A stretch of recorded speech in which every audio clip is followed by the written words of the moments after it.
close stuff. So I'm gonna let you hold on stuff till I catch you out.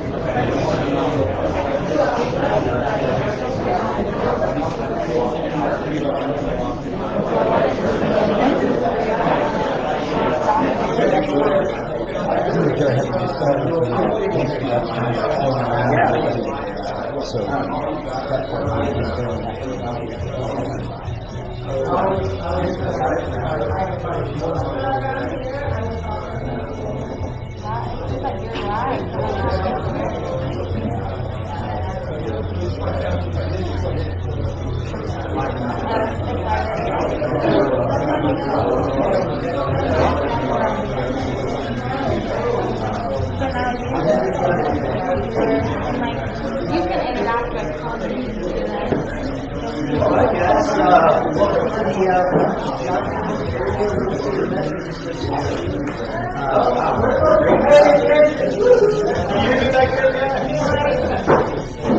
I should have brought my microphone. I'll try to speak up. Great to have you guys. What a crowd. Every time we get together, later and so, next time. That's awesome. So, the way we usually start these meetings, we'll recap kind of the last meeting. And I know a lot of you were here and some of you weren't. Our last speaker was Colton. He showed us a lot of good stuff about Facebook, social, help me out, Colton. Social name character? Yeah, I'm the worst at it. That's awesome. Yeah, Colton was able to help educate us on that. I'm trying to get better. He's dragging me through, slowly but surely taking the screen. So, we usually start, that was a great meeting. We've got a bunch of really awesome speakers lined up for you guys. I'm trying to bring more content on this. We've got a lot of things going on in the background. We'll be bringing those to that a little bit more throughout the year. The way that we usually start the meetings is we'll go around the room and just kind of everybody say, who you are, what you do, what you're looking for as far as property, what kind of service you need to provide. So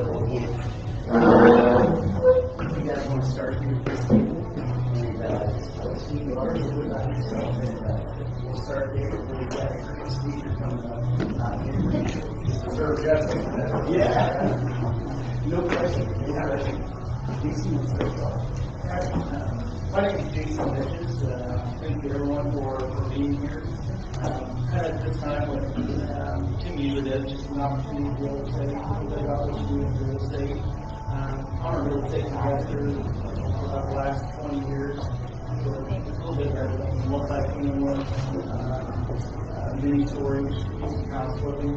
I also do some private lending for other real estate investors. We specialize in helping folks that are doing flips or are in the rental business. And I have some business cards up there. If anyone ever needs any funding on any projects, give me a call.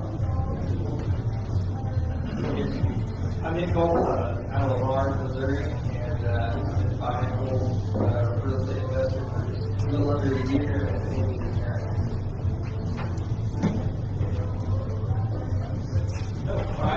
Hey, I'm Justin Osborne. I'm from Walmart as well. I'm rookie. I haven't got any portfolio yet, but I've been with Walmart for 21 years and sold manager for several years in the food centers. And I got a nice 50 job at the home office working from home behind a computer.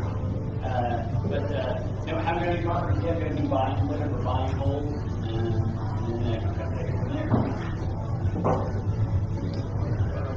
Tim Bitter with Mike's title. We just do curative title work on title issues, but we take over a set of properties from lenders for close title issues, and then we liquidate them. So we have tons of inventory that constantly flows through and sell to investors all the time. So I have a list of what's best right now. Usually every part.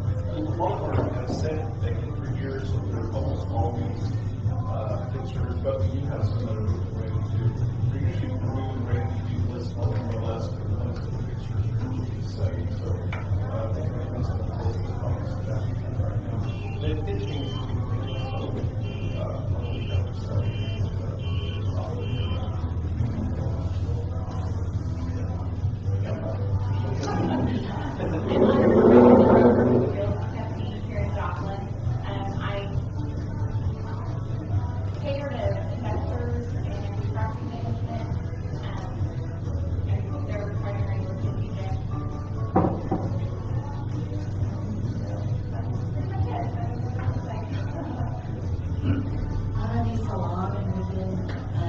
been this probably about 3 years now. And it's starting out a little slow. But our second trip is going on. Our trip is Friday. And we have a few rentals. Steve Steiner, Web City, first, said everything. I do the electrical work, so if you have some electrical issue here, start in there.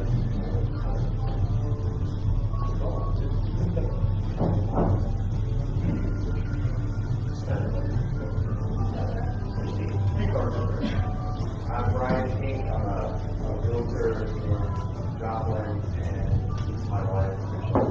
So we are investors. We work with Inc. and we convert to buy and hold, and we somehow have free flips still going on. I don't know how that works, but we have 13 rentals now, trying to get 50 by the end of the year. So we specialize in taking the distressed and vacant houses and getting them back up to rental standards and burning them out. So we've gone from pretty much 0 rentals in October to 13 now.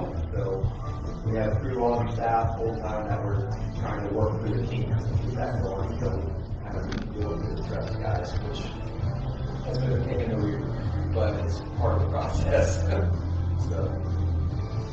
Emily, I'm also licensed. I just stepped in and took over the majority of his work so that he can hire me every month, so I do all the management. Weeks, I've been buying and holding for 7 years now, 8 years now. Started with out-of-state properties and then eventually I'm not moving anywhere, so I bought everything back last year. Going on to, well, I just closed an outdoor field, and I also manage a 50-unit apartment in my city, so I'm pretty much full time property manager, project manager. What I'm constantly looking for, though, is deals. Everyone's looking for deals, but I'm also looking for contractors. Always looking for contractors. We do have a trade, as you know, and use it in multiple places.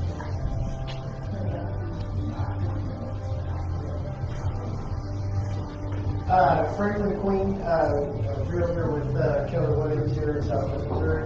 I'm also a flipper. I do flips specifically in mind to resell to investors, turnkey properties. With that in mind, price point with that in mind. Mostly here in the Joplin area. We just started back in August, and we're on the 4th flip currently. Just really ramp things up and get things going. Also, take this moment to just plug the Saturday morning coffee that we're going to be having on the 20th. We're going to try to have something at least twice a month. Do the coffee on the off weeks from when we have this meeting. So we invite you all to come out. We're going to be out of the Flying J, the Denny's out there at Flying J. I thought that was a kind of a central location for everybody to get to down and what have you. So we want to take that opportunity to plug that as well. So if anybody's interested, come on out. It'll be casual, just sharing information, sharing leads, sharing contractors, that type of thing. Really informal, and there's an opportunity to get together and share with like-minded people. I'm Andrea Queen. I'm his wife. I'm a realtor also in Keller Williams, and I do that so I can find his money.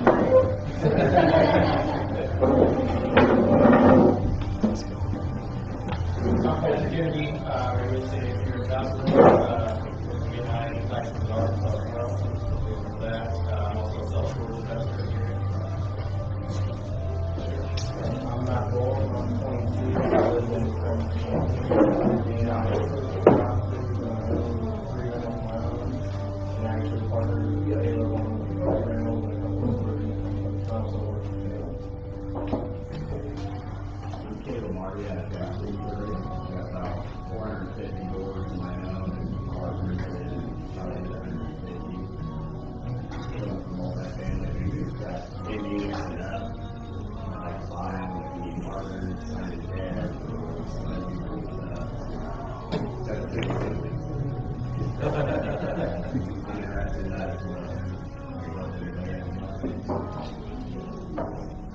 Dave Hunt, I'm Mid-American Storage Solutions. We're self-storage investor in Old County.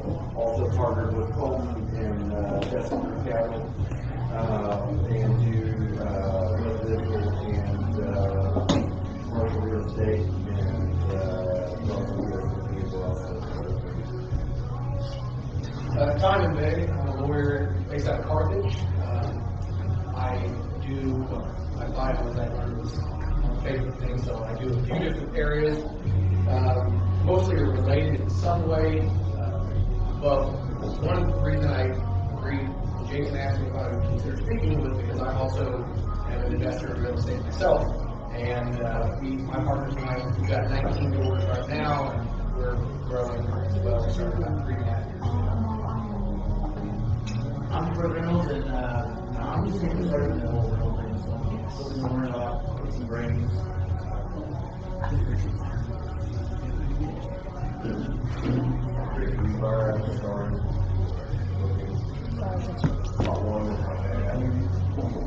The crispy onions, they have grains underneath.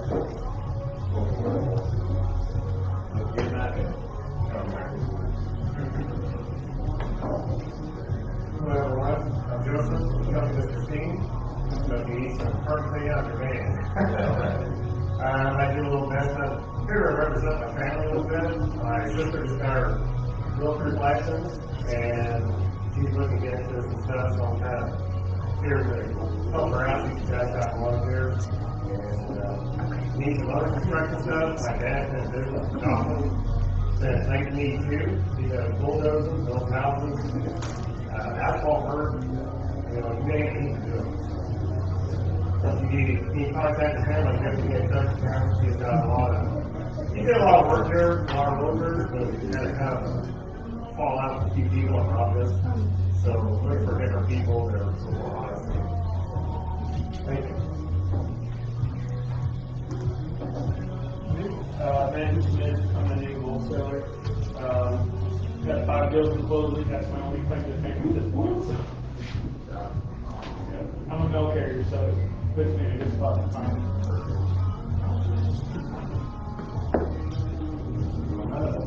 My name is Robert Brooks. This is my wife, Lauren Brooks. We currently own and we're erecting another company, but we own National Clinic Joplin, so we're in the more healthcare field.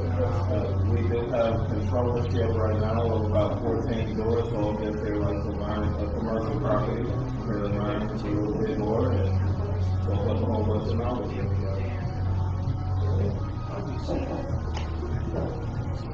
All right, and there's this week, Tim Weems. I'm the president of the association, and so I'll see some over here. I do a little bit of everything. I do some flips, some rentals. I'm always looking for some good deals like everybody else. If you guys have any good deals, let me know. You guys are all in the same boat. I don't know where they're hiding at, but I will find them. Let's see, I want to stop just for a second and give a huge thanks, a huge shout out to Jason. To put these meetings together, there's a lot of work that goes behind the scenes. And Jason's been incredible. He's been helping us get our speakers. He's been doing so much work behind the scenes to make this happen. Jason. Back here we've got Chris Forsyth. He's been bringing us our Facebook Live and doing pretty much all of our advertising for us. Isabella has been doing phenomenal work back here, so just giving you guys a big back there. He's going to be heading up our coffee meetings Saturdays, and those are all on our page. So if you're wondering what's going on with the association, go to that Facebook page. We'll have everything posted there. And I want to encourage you guys, if you guys do have deals, if you have something going on, put them on that Facebook page. That's what it's there for. We've got, just in this room right now, we've got a good representative body of the Joplin area. It's not just Joplin. It's Neosho, Joplin, maybe Don County, Casper County, okay? It's all over. So if you got one of those deals, or if you got a question, or you're stuck on something, I promise, go to that Facebook page and somebody can help you. And if there's nobody on that page to help you, we'll find somebody. That's what one of the awesome things about the association is it's a community. We're just still here to help each other. We can compete every day, and we do every day. We compete hard, but real estate's it's a full contact sport. I hear people talking about, I'd love to get into rentals because that's such a great passive income. Well, obviously never had a rental. So absolutely, that's what we're here for. We've got everybody from newbies all the way up to some of the biggest, heaviest hitters.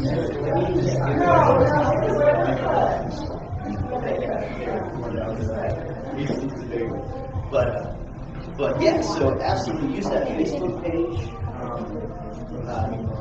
If anybody brought any deals tonight, I know Dave walked in with the big camera back there, so I'm sure he's got some comments.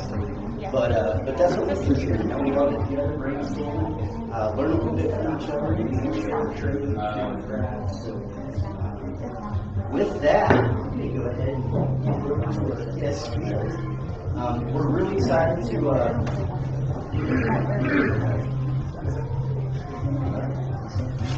I'm horrible. Timing. My name is Tim, so that's how I remember it. I was like, timing. Timing Bay. We're so glad to have you. This guy, you're an attorney. Is that correct? Carthage. Well, I practice in the bigger. Yeah.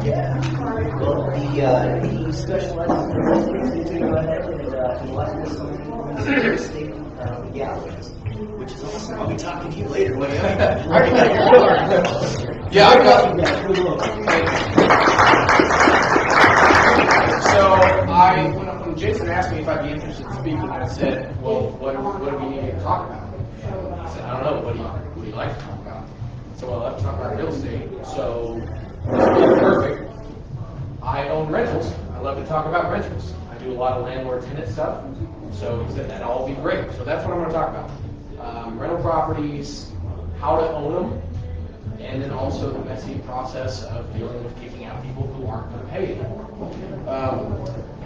So I really appreciate that there was a kind of go around to start with to tell who you are and what you do, because one of my first questions was going to be, do you own any rentals? Do you want to own any rentals? Do you own a lot of rentals? I don't want to act like I'm telling you stuff that you may already know, but I'm just going to speak as if you don't know anything, because when I have people come to me, usually, they are doing most of the stuff wrong because they don't know any better. And that's not necessarily their fault, but I feel like if you want to get into the real estate game, you need to know what you're up against, because it's not as easy as it seems to appear when you see someone who's really successful at it. You don't see what they're doing on the back end, or the team that they have of professionals who are advising them. So I'm going to ask for a show of hands. For those of you that already own rentals, how many own them in some type of entity versus owning them individually? Okay. How many own them individually? Okay. So one of the things I want to talk about is at least my recommendation, my advice for owning rentals and how to own them, strictly from what I see in the legal field. So what I'm going to say right now, first of all, I actually need to preface this. What I'm giving you tonight is not legal advice, so I do not want to be seen as your attorney, and I need you to all acknowledge that I am not your attorney. Other than anybody here who might already be. But other than that, if you want to own rentals, it is my advice that you own them in an entity of some kind, not individual. It doesn't mean that it's wrong. I know you raised your hand. It doesn't mean it's wrong to own them individually. What I see as a defendant's attorney, a plaintiff's attorney, a real estate investor myself, is you have a lot of liability if you own them individually. Now, there are ways to spread that around. So if you own $5 million worth of rental properties, all individually, not that big of a deal because we're in a very conservative jurisdiction. If something happens on one of your properties and you get brought into a lawsuit and you end up in a jury trial, down here, you're probably not getting hit with a huge multi-million dollar verdict. Greene County, slightly more likely, but in Missouri, you're looking at Kansas City area, you're looking at Columbia, you're looking at St. Louis to get those kind of verdicts. So why I'm saying that is if you own them all individually and you get hit with a $400,000 verdict, they can collect against your property, they can levy against it, but obviously that's not going to hit the full $5 million. Okay? The reason I recommend owning them in entities is you can spread around the risk. You can limit the risk both to you personally, but depending on how you want to do it, you can also spread around the risk amongst various entities. So I put my money where my mouth is, at least usually. As I said, I own 19 units with 2 partners, and we own them in an LLC. Okay. LLCs, I highly recommend to a lot of people. It doesn't mean it's the only way to own. You've got LPs, you've got LLPs, you've got LLPs, you've got corporations, you've got LLCs that can be partnerships, you've got LLCs that can be subject to S corporations. There are numerous ways you can do it, so there is no wrong answer. Again, as I said, even owning them individually is not a wrong answer, but you need to make sure you plan that out accordingly. Otherwise, you theoretically could be hit without expecting it. Okay? So again, back to my partnership, we have an LLC. We own 19 units, and what we have determined is that the risk that we have in Jasper County, because all of our properties right now are in Jasper County, the risk that we have here, based on the value of our properties, is such that we feel comfortable that even if we get hit for a jury verdict, we're not worried about it even taking out most of what's there. One of my partners is an insurance agent, so he's also provided some good advice about umbrella policies and what you can have in addition to your general liability policies. Not an insurance agent, talk to your insurance agent about that. I highly recommend looking at some kind of umbrella policy in addition to any general liability policies you may have. But again, one of the reasons I recommend LLCs is because they are so much easier than any other entity. Corporations, again, I'm not here to speak badly about corporations, but they're a lot harder to manage than other entities. Also, you have to put out your information on the Secretary of State's website that you might not otherwise want to do. LLCs, I don't want to say it's a set it and forget it thing, but you file to organize it with the Secretary of State. You generally don't have to do much else. Your operating agreement as a limited liability company is private. It's going to be between you and your other members, if you have any other members. You don't have annual reports that you have to file with the Secretary of State, which also costs a small fee every time. So the state's getting money from you every year when you have to file, and you have to give them information. You may not care, and if so, then the corporation can be fine. But an LLC can do almost all of the things that a corporation can do. Corporations were huge, 80s and 90s, that's what all the lawyers recommended. It's now morphed in Missouri to LLCs are real big. And there's a reason for that, it's because they're easy and they're not very expensive. So if we look at the individual ownership versus the entity, again, my job as a lawyer, and I have at least 20 clients who are real estate investors who own real property. Some of them own storage units, which is again technically real property, but it's a different game, and Dave knows that, I'm sure. It's different than dealing with your tenants who are much harder to evict. Okay? So I'm not here to give investing advice. I mean, it sounds like from listening to everybody, there's a wide array of investing going on here, and that's good. I may want to connect with a few people and get some of your thoughts on what you guys are doing. But if you are wanting to start investing, so I heard some people that are new to the game and they haven't started investing. My advice, form an entity. It can be any entity you want, depending on how you want to structure it. Personally, I like limited liability companies. I think they're good. I think they are useful. They are also extremely easy to amend. So let's look at it in a situation like this. You've got a partner. You think everything's going great. All of a sudden, it's not going great. Does that happen? I know, crazy, right? People disagree when there's money involved. Who would have ever thought? But let's say it's even amicable. Let's not even use a situation where it's just nasty. You're amicable. But you decide, look, we're going to be better off apart. Okay? I want to go invest in my way, you go invest your way. With a corporation, it is harder. It's not to say it's super, super difficult. You find a lawyer, they can get you, a corporate lawyer, they can get you the right documentation for how to do that. LLCs, super easy. You do an assignment of membership interest, because what you own in an LLC, and again, I don't want to talk down to anybody who already knows this, but just to give the base information for anybody who might not. Corporation, you own shares. An LLC, you own membership interest. It's a lot easier. There's no stock certificates. The operating agreement says, I own 50%, you own 50%. So party A wants out of this particular LLC to go do their own thing. Party A finds a lawyer, has them draft an assignment of membership interest, which I usually do on one page. Sign it. Whatever payment has been agreed to, we recite it in the document, but you guys make the payment. I'm not involved in that. And then now one person owns 100% of the membership interest, the other person owns 0. In a corporation, it's not that easy. Okay, you got to do assignments of stock certificates. You got to amend the bylaws. I mean, it's a more complicated deal. Not to say it can't be done, but when that happens, that lawyer that you're going to pay is going to make more than if you were just dealing with an LLC. Okay? Although this is how I make a living, I pride myself in at least trying to save my clients money.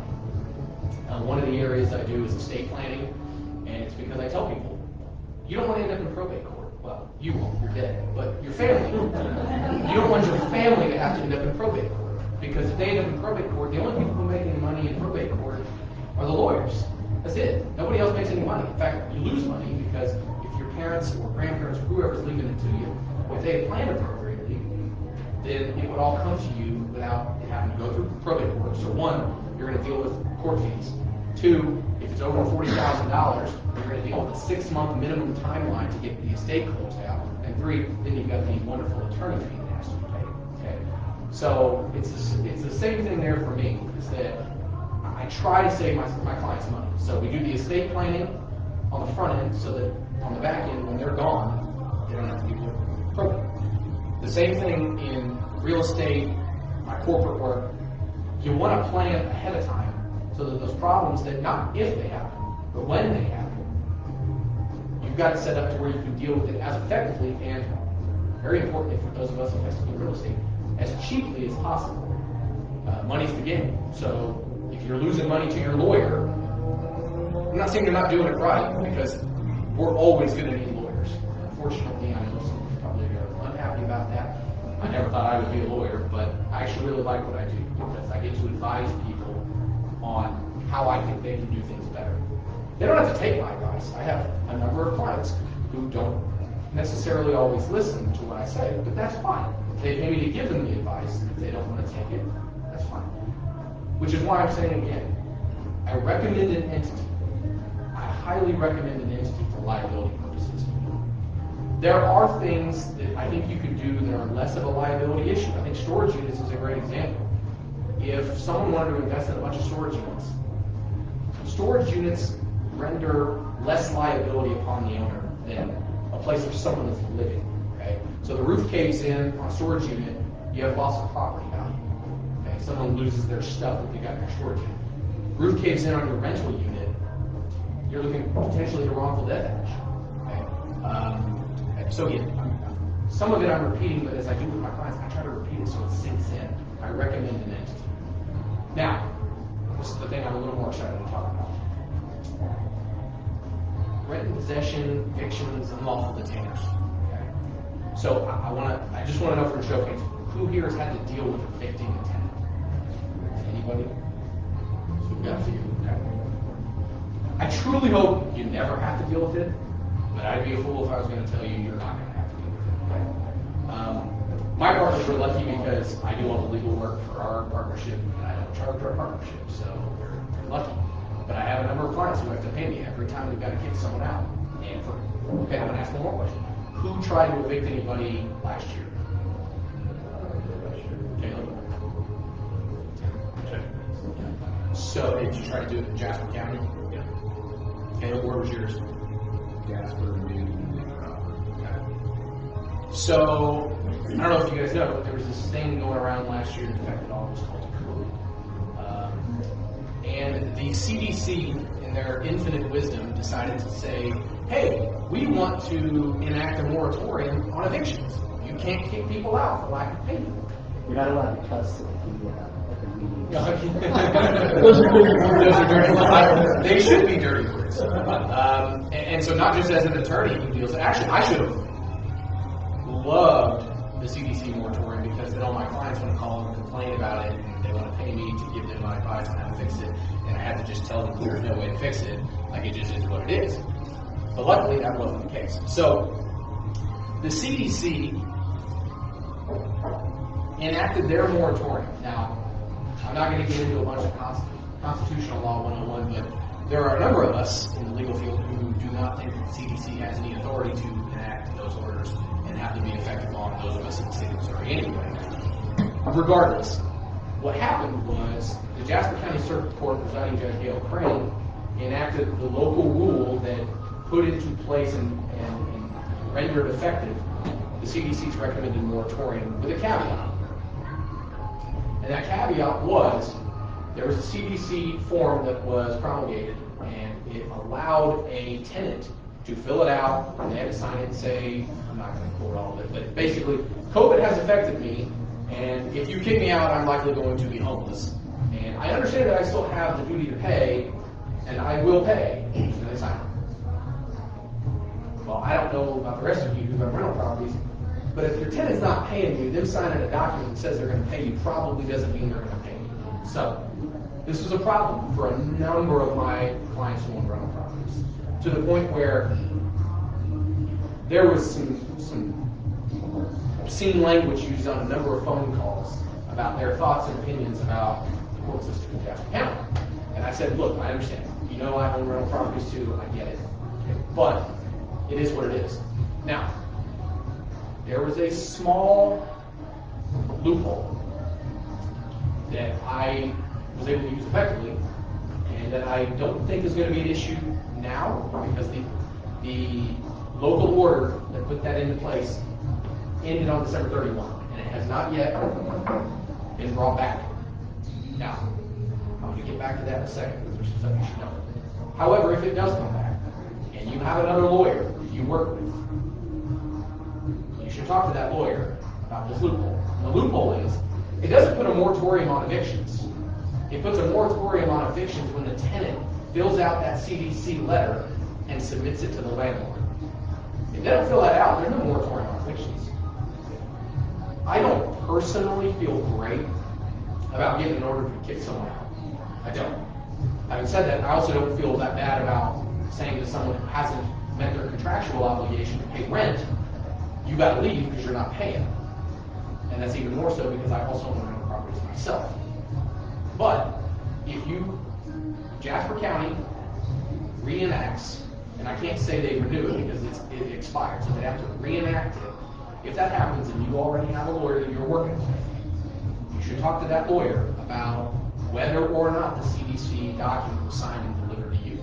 Because unfortunately, I've had a number of clients that signed up in the last 3 months of last year with me, and they said, we've been to this lawyer and that lawyer, and they say you just can't do anything. You can't do anything. And I've said, they might be right. Do you have a CDC document from the tenant? And they say no. I'm like, well, then it depends on which judge you use. So there's a judge in Joplin County who tended to say, we can't do anything. And there was another judge, if you kind of talk to him the right way, he was like, they don't have a CDC, we can do it. And it depended on who was talking to him. So I was able to get orders to evict tenants when my fellow colleagues who went in front of the same judge but didn't say the same things were not. Now that's not to tout my abilities, that's just to say there is a loophole. And so if this order comes back, you who own rental properties and are dealing with non-paying tenants should be aware of that. Now having said that, coming back to this order, this moratorium on evictions, we've got a lot of landlords who are unaware as well about what the moratorium meant and what it can be. So this is going to be very short, and that is just to say, don't presume that if your people are not paying you, you can't kick them out because of COVID. I've had a number of tenants, or a number of landlords, I should say, contact me over the last 8 months, basically saying, hey, we need to figure out how to beef up our lease because, COVID's going on and we can't kick people out. And I'll just pause and I'm like, what makes you think you can't kick people out? Well, because, that CDC thing, they said we can't. Well, so that's it. That's all I'll say. They didn't think we could because they didn't talk to the lawyer. Okay? There are a number of lawyers who do real estate that, in my humble opinion, don't do it very well. And then there are a lot of attorneys who you don't know about that do your real estate very well. Now, I don't know how you find them other than just by happenstance. I have confidence in my abilities, so this is myself. To the extent you need to talk to a lawyer, please give me a call. My cards are over here. But back to the actual speaking part.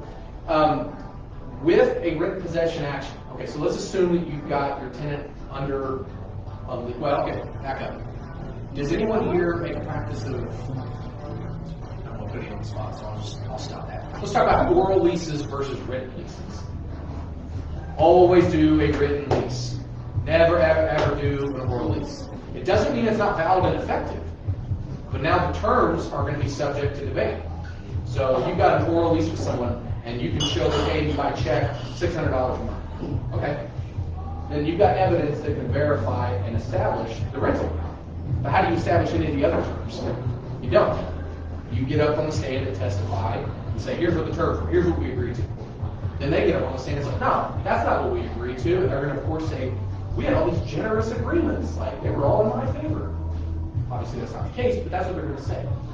You may ultimately win. In fact, in Jasper County, I'd say you probably will win for the most part. However, you're going to pay your attorney a lot of money because instead of showing up for just the first return date on an eviction proceeding, they're going to at least have to come back for a trial. So there's one more time. I've got clients who bring me, I don't want to say volume rent possession actions, but more than one every other month. Okay? And on those, for those clients, I give kind of a discounted flat rate deal. But the deal only works if I only have to show up one time. If I show up twice, you're paying me hourly.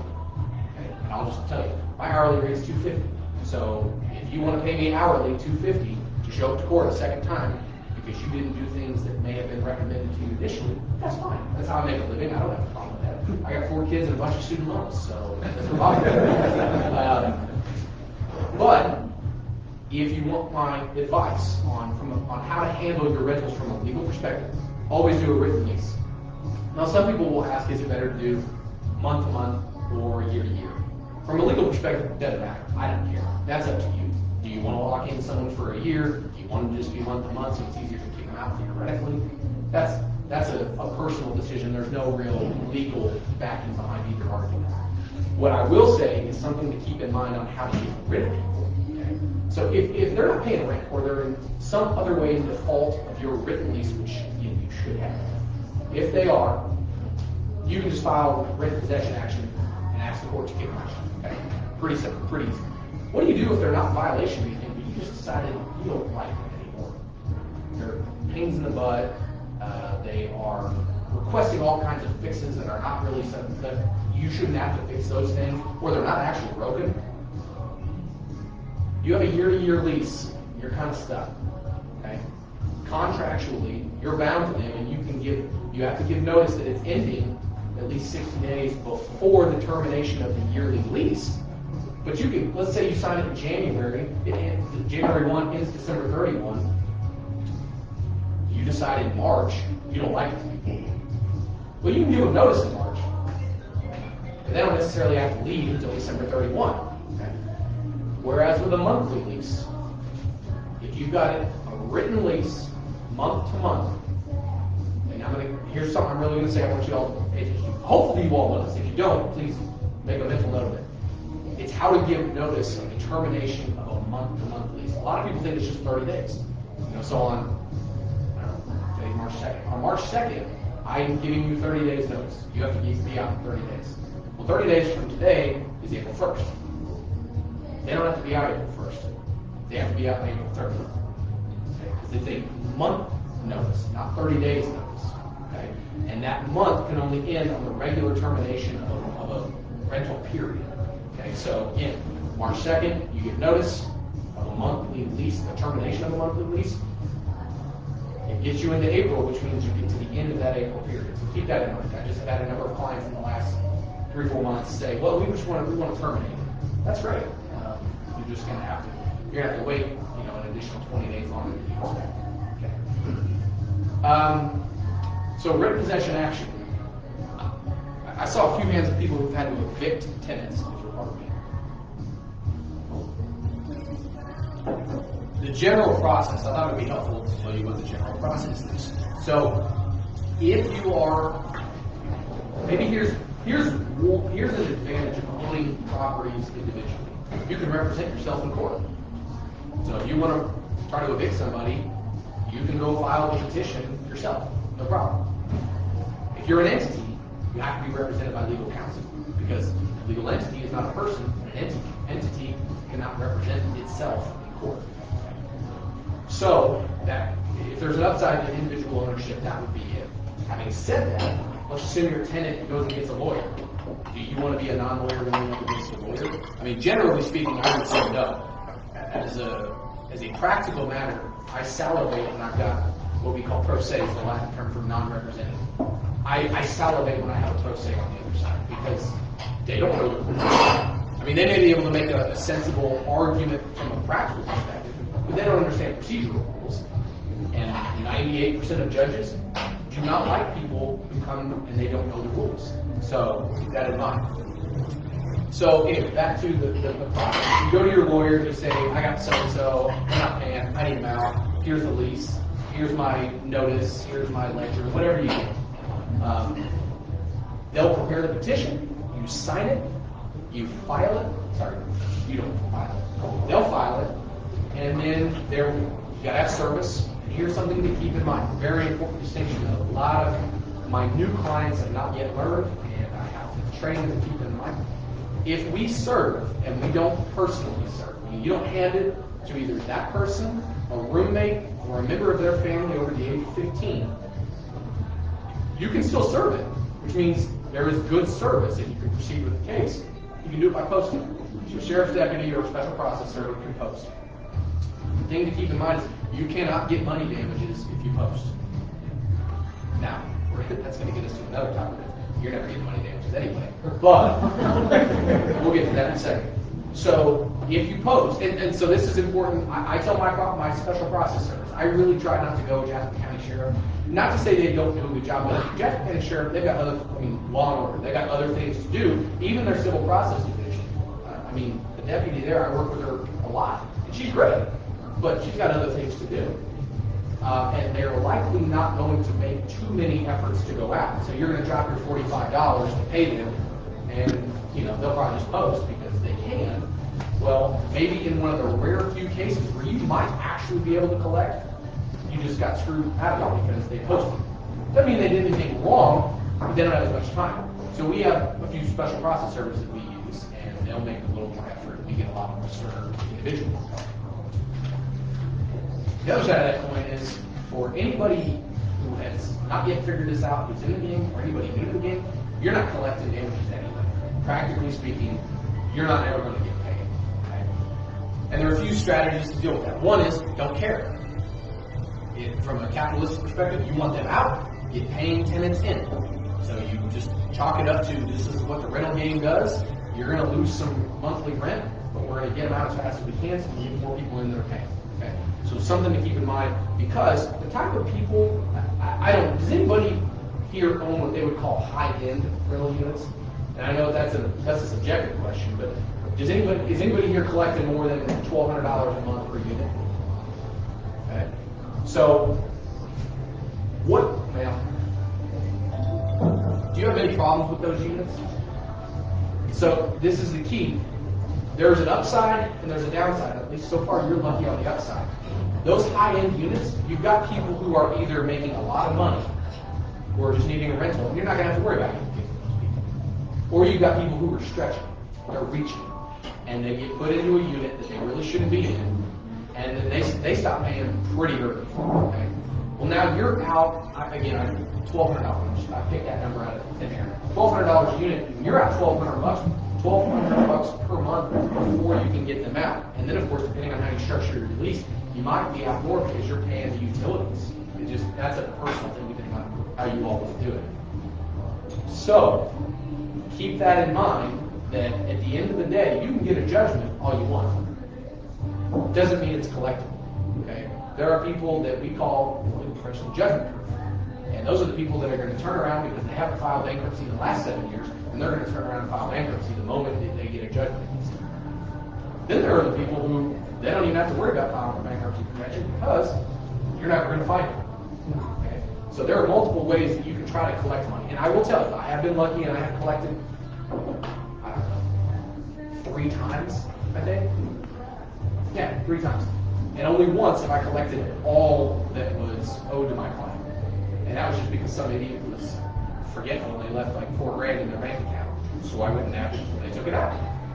But that was it. Most people, the moment they get a judgment, if they have money in a bank account, they're switching banks because they know better. They've been through this before. That's the thing to always remember. The people you're